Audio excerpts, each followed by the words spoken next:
bom? Eu espero que vocês estejam todo mundo bem, esteja todo mundo se cuidando.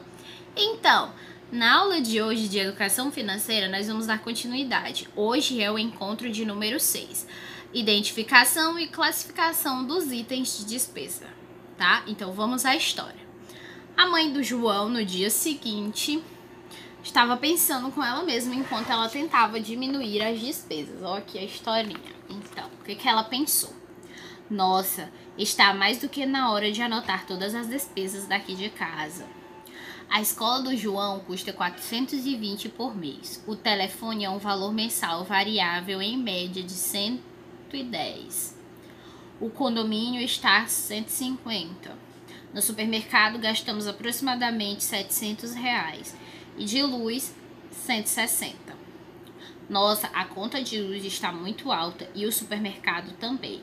Precisamos fazer alguma coisa. Então, ela identificou os itens de despesas que ela tem mensalmente. Pode variar, alguns sim, outros nem tanto. Vai depender muito, né? Por exemplo, um aluguel sempre vai ser os 150, a menos que depois de algum tempo tenha algum acréscimo. Mas, em geral, o preço é sempre fixo nesses casos. Agora, contas de luz, água, telefone, isso sempre vai variar, né? Porque vai depender muito. Então, ela tá pensando em como ela vai poder economizar. Agora, nós vamos para a página 37, tá? Da atividadezinha, vamos lá. Página 37, ó. Aqui temos, certo? O encontro 6. Então, nesse trecho, a mãe de João Vitor percebeu que pode economizar. Ela descobriu isso anotando todas as despesas da casa, que é um dos primeiros passos para fazer um orçamento familiar, o doméstico. Descubra o que mais deve ser feito, lendo o texto a seguir e troque ideias, tá? Com seus pais, com seus amigos. Então, o orçamento doméstico. O orçamento doméstico é um modo de acompanhar e controlar as receitas e despesas da família. Organizar o orçamento doméstico começa com uma ação muito simples, que é fazer as contas de quanto dinheiro entra e de quanto dinheiro sai em cada mês. Veja o orçamento feito pela mãe de João. Então, aí no quadro, vocês podem ver o que ela fez, ó. Vamos ver aqui, ó. Aqui no quadro, ó. Por exemplo, aqui nós temos que o salário dela é de R$ 2.375, tá? Aí as despesas, que são os gastos que ela tem. Luz, 160. Água, R$50. Telefone, 110. Gás, R$45. Aluguel, 580. Condomínio, 150. Supermercado, 700. A escola, 420, o transporte 130 e algum extra R$30. No total dá os 2.375, ou seja, ela não tem dinheiro sobrando, ela tem exatamente o dinheiro para pagar as contas, certo? Então tá bem apertado o orçamento dela nesse sentido. Ó, a segunda questão. Você se lembra da lista de despesas de sua família que fez na página 36 do livro? Vamos usar essas informações para classificar os itens do orçamento. Preenchendo a tabela a seguir, seu professor dará as orientações necessárias. Então, aqui tem o seguinte, ó. Quadro de despesas ou gastos familiares, como preferir. Aí temos aqui alimentação, saúde, transporte, despesas domésticas, lazer e educação. Então, você vai separar por esses itens. Por exemplo, se você pagar aluguel, é habitação. Se você paga um plano de saúde, entra na parte de saúde. Se você tem um transporte, seja carro, moto ou de van, aí você anota. As despesas domésticas que incluem alimentação, água, luz, telefone. Um lazer, por exemplo, para algum passeio que você vai, assim, sempre paga tanto, por exemplo. E educação, que no caso, por exemplo, a escola de vocês ou dos irmãos de vocês também. Então, é nisso que vocês vão separar os itens, certo? Se liga nessa, hein? Apesar das famílias terem gastos comuns, como habitação, alimentação, vestuário, saúde e educação, Os valores gastos são diferentes, pois cada família tem uma receita e as despesas variam de acordo com os hábitos de consumo.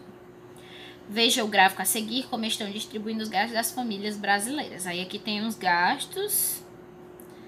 A maioria vai para questões de manutenção do lar, ou seja, da casa. Livros, material escolar, artigos de limpeza, bebidas, calçados, despesas com recreação e cultura. Esses são alguns gastos das famílias brasileiras. E no ampliando, vamos lá. Compartilhe com sua família a lista que foi construída em sala de aula. Se necessário, complete-a com seus familiares. Na sua opinião, essa lista ajudou a esclarecer a importância de fazer um orçamento familiar? Por quê? Isso aqui vai depender de cada um de vocês, o que vocês vão estar fazendo, né? Para poder saber a questão. Isso ajuda muito na questão do controle de gastos desnecessários, que vai ser tema de uma outra aula que nós teremos.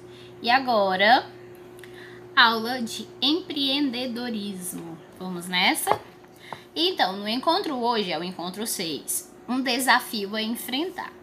Lembra que na aula passada ele falou sobre se inscrever numa competição? Então, vamos ver como termina essa história. Nossa mãe, quanto papel! Pois é, filho. Estou fazendo o controle das contas para que nada fuja do nosso planejamento. Mas estou vendo que você está bem animado. O que aconteceu? Mês que vem vou participar da maratona de Yang. Maratona de Yang? O que é isso? A mãe dele perguntou. É uma prova esportiva para atletas de até 12 anos. São 300 metros de corrida e terá um prêmio para o vencedor. Eu já me inscrevi e gostaria muito que você fosse comigo. É claro que vou, não perderia isso por nada e vou ser sua maior torcedora. Isso é a mãe dele falando para ele. Então, adorei a novidade, filho, mas você já pensou que tem apenas um mês para se preparar? E preparação sempre, hein? Não se esqueça.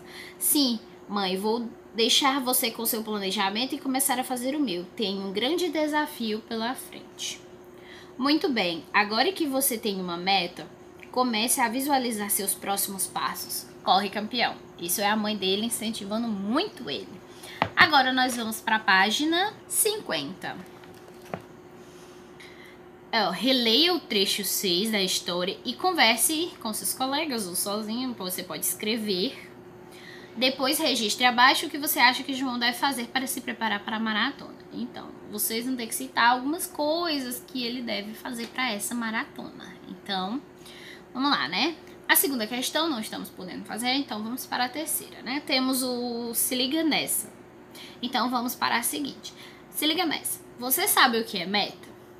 Meta é tudo aquilo que desejamos. É algo que tem um significado pessoal e que gostaríamos de realizar. Podemos dizer que as nossas metas são os nossos sonhos. Isso é interessante, hein? A melhor forma de realizarmos um sonho é atingirmos nossa meta e visualizar o caminho que deve ser percorrido para chegar onde pretendemos. Esse caminho tem muitas pessoas que vão aos poucos transformando nossos sonhos em realidade. Quando nossa meta é clara e conseguimos visualizar o percurso até lá, prevendo os passos que vamos dar, temos uma grande chance de atingir os nossos objetivos. E quanto ao resultado desejado, é alcançado. Podemos dizer que tivemos sucesso. Veja, você percorreu algum caminho em direção a uma meta? Teve sucesso? Converse sobre isso com os colegas e os professores.